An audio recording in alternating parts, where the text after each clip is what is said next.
Hi friends, आज हम इतिहास शुरू करेंगे और इतिहास में हम प्राचीन इतिहास शुरू करने जा रहे हैं। और इसमें हम पहला जो चैप्टर है सामान्य परिचय उससे हम शुरू करेंगे। और आप अगर चैनल पे नए आए हैं तो इस चैनल को सब्सक्राइब कीजिए और वीडियो अच्छा लगे, हेल्पफुल लगे तो उसे लाइक भी कीजिए और कमेंट में बताएं कि वीडियो कैसा लग रहा है। ठीक है फ्रेंड्स, तो हम शुरू करेंगे कि पहला क्वेश्चन हमारा इतिहास के तहत अध्ययन किया जाता है। तो इतिहास के तहत अध्ययन किया जाता है तो अतीत का अध्ययन किया जाता है। इतिहास के तहत अतीत का अध्ययन किया जाता है। दूसरा नंबर क्वेश्चन देखेंगे, प्रथम यूनानी इतिहासकार कौन था? प्रथम यूनानी इतिहासकार ऑप्शन नंबर बी हेरोडोटस था। तीसरा नंबर क्वेश्चन हम देखेंगे, निम्नलिखित में से किसने स्पष्टता कहा कि इतिहास के समस्त निष्क्रिय युक्ति संगत साक्ष्यों पर आधारित है?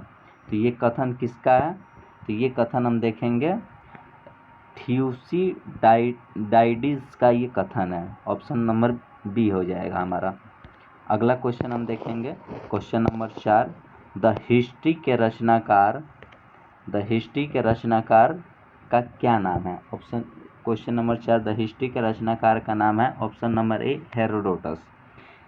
क्वेश्चन नंबर 5 देखेंगे, इतिहास के पिता की पदवी सही अर्थों में निम्न में से किससे संबंधित है? तो इसका भी ऑप्शन नंबर हो जाएगा ए हेरोडोटस।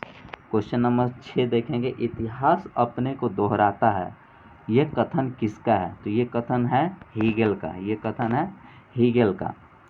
क्वेश्चन नंबर 7 देखेंगे, हम इतिहास से यही सीखते हैं कि आदमी इतिहास से कभी कुछ नहीं सीखता है। ये भी कथन किसका है? ये कथन हीगेल का है। क्वेश्चन नंबर 8 देखेंगे, किसका कथन है कि समस्त इतिहास व संघर्ष का इतिहास है? तो ये कथन कार्ल मार्क्स का, ऑप्शन नंबर ए हो जाएगा। अगला क्वेश्चन देखेंगे दोस्तों, क्वेश्चन नंबर 9, निम्नलिखित में से कौन सा एक इतिहास के विषय में मार्क्स के दृष्टि का संक्षिप्त वर्णन करता है? तो इसमें ऑप्शन नंबर बी हो जाएगा, इतिहास शोषक और शोषित वर्गों के बीच के संघर्ष का एक सिलसिला है। क्वेश्चन नंबर 10 हम देखेंगे, निम्नलिखित में से किसने द्वंद्वात्मक भौतिकवाद के सिद्धांत का प्रतिपादन किया था? ये कथन किसका है? ये कथन मार्क्स का है।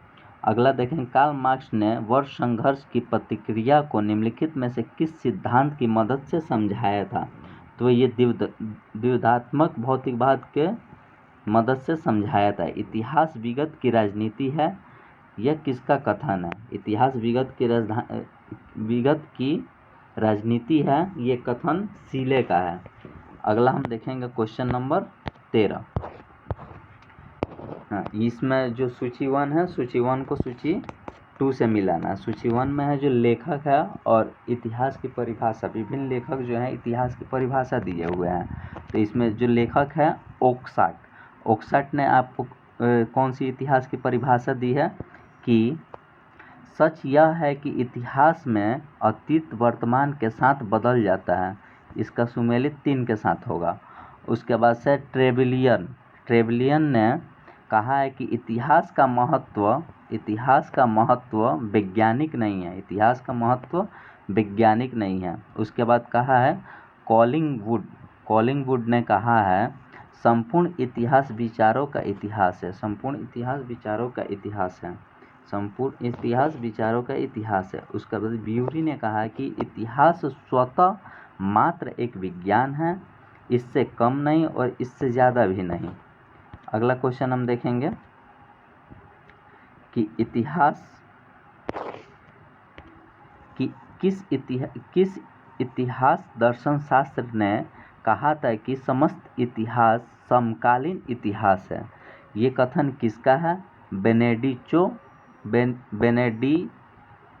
क्रोचे का ये कथन है। इतिहास वर्तमान एवं अतीत के बीच का अतिहीन वार्ता है, यह किसने कहा था? ये किसने कहा था? E.H. कार ने कहा था। अगला क्वेश्चन देखेंगे, तिथियों के साथ प्रयुक्त होने वाला BC किसका संक्षिप्तात्मक शब्द है? तो इसमें हम देखेंगे क्वेश्चन नंबर 16। तो इसका आंसर हो जाएगा option number A, before crisis बोला जाता है बीसी को। तिथियों के साथ प्रयुक्त होने वाला एडी का पूर्ण रूप क्या है? तो एडी का इसमें देखेंगे एनो डोमिनी बोला जाता है, ऑप्शन नंबर ए हो जाएगा। अगला क्वेश्चन हम देखेंगे, क्वेश्चन नंबर 18, वर्ष 50 ईसा पूर्व। वर्ष 50 ईसा पूर्व का मतलब है वर्ष 150 ईसा पूर्व के बाद आता है। वो ये इसमें से कौन सा सही चुनना है हमको? तो इसमें बताया है कि वर्ष 50 ईसा पूर्व, तो वर्ष 150 ईसा पूर्व के बाद आता है। उसके बाद देखेंगे वर्ष 1015 ईस्वी किस शताब्दी में आता है? तो ये हो जाएगा आपका 11वीं शताब्दी में आता है। इसमें 11वीं शताब्दी ईस्वी में आता है। उसके बाद सूची 1 को सूची 2 से यहाँ पे मिलाना है और इसमें देखना है कि जो संवत जो कैलेंडर जारी होते हैं किस वर्ष जारी हुआ था। तो विक्रम संवत जो है 58 ईसा पूर्व में जारी हुआ था। विक्रम संवत 58 ईसा पूर्व में जारी हुआ था। जो शक संवत था वो 78 ईस्वी में, शक संवत को 78 ईस्वी में जारी किया था। और गुप्त संवत जो है, गुप्त संवत को 320 ईस्वी में जारी किया गया था। गुप्त संवत को 320 ईस्वी में जारी किया था। और कली संवत को 3102 ईसा पूर्व में जारी किया गया था। अगला देखेंगे दोस्तों,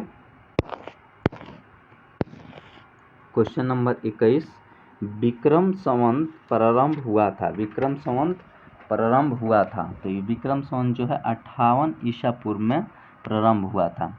शक संवत का प्रारंभ किस सम्राट के शासनकाल में 78 ईस्वी में हुआ था? शक संवत का जो प्रयोग है ये कनिष्क के शासनकाल में हुआ था।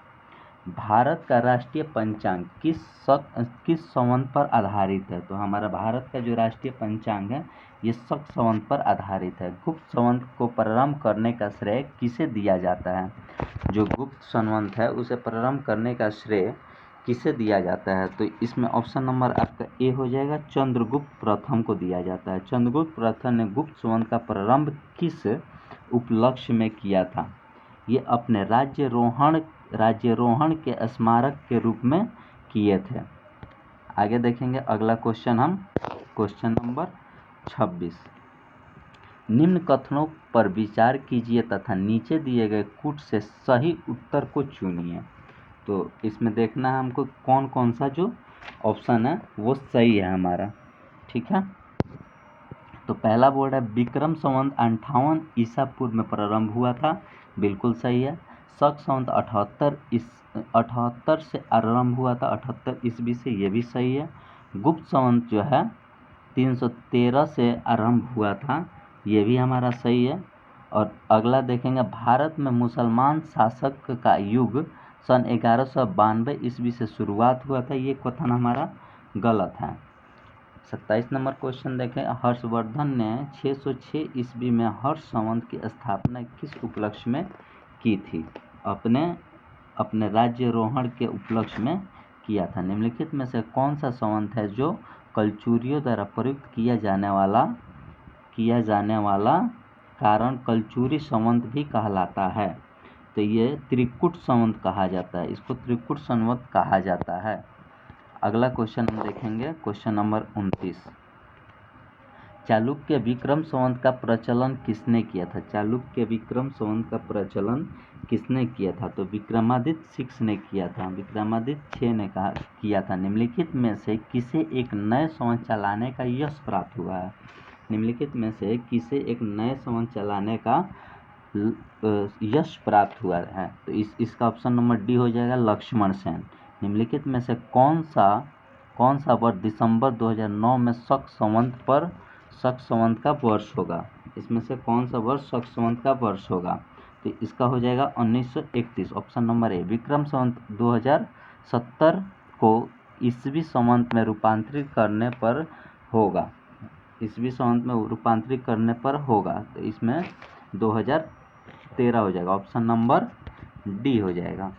अगला क्वेश्चन हम देखेंगे कि विक्रम एवं शक संवत के आरंभ के बीच कितने वर्ष का अंतराल होता है? विक्रम और शक संवत के बीच कितने वर्ष का अंतराल होता है? तो 135 वर्ष का अंतराल होता है। पुलकेश प्रथम का बादामी शिलालेख शक वर्ष 465 का दिनांकित है। यदि इसे विक्रम संवत में दिनांकित किया जाएगा तो क्या होगा? तो 600 हो जाएगा। इसमें विक्रम संवत में 600 हो जाएगा। Option number A. राजस्थान सरकार के कैलेंडर में विक्रम संवत 2063 लिखा हुआ है, इसे शक संवत में क्या लिखा जाएगा? तो इसे शक संवत में 1998 शके लिखा जाएगा। अगला क्वेश्चन हम देखेंगे, क्वेश्चन नंबर 36। पुरातत्व में स्तर विन्यास पद्धति निम्नलिखित में से किसको समझने के लिए प्रयुक्त की जाती है? पुरातत्व में स्तर विन्यास पद्धति निम्नलिखित में से किसको समझने के लिए प्रयुक्त की जाती है? तो इसमें भौतिक अवशेष के क्रमिक निक्षेप को समझने के लिए प्रयुक्त की जाती है। कार्बन 14 तिथि निर्धारण पद्धति का विकास किसने किया था? कार्बन 14 का विकास किसने किया था? तो विलर्ड लिब्बी ने किया था। काष्ठ, अस्थि और शंख के पुरातात्विक नमूनों का काल निर्धारण करने के लिए कार्बन 14 का प्रयोग किया जाता है। कार्बन डेटिंग में निम्न की आयु निर्धारण हेतु प्रयुक्त होती है। तो कार्बन से जीवाश्मों की आयु ज्ञात की जाती है। अगला क्वेश्चन हम देखेंगे, क्वेश्चन नंबर 40। क्वेश्चन नंबर 40 देखेंगे, प्राग इतिहास का अंत एवं इतिहास का प्रारंभ तब माना जाता है जब इसमें ऑप्शन हम देखेंगे कि जब मानव ने लिखना सीखा था। Option number C. भारत के संदर्भ में ऐतिहासिक काल का आरंभ कब से माना जाता है? ऑप्शन नंबर सी, 600 ईसा पूर्व से माना जाता है। आगे देखेंगे हम, सिंधु सभ्यता को आदि ऐतिहासिक सभ्यता कहा जाता है क्योंकि इसमें प्रमाण मिलता है, लेखन का प्रमाण मिलता है।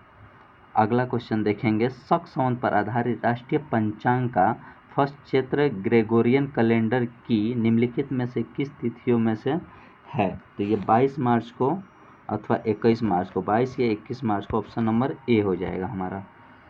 अगला क्वेश्चन हम देखेंगे, क्वेश्चन नंबर 44। किसने इतिहास को प्राचीन, मध्यकालीन और आधुनिक 3 भागों में बांटकर देखने का रिवाज चलाया है?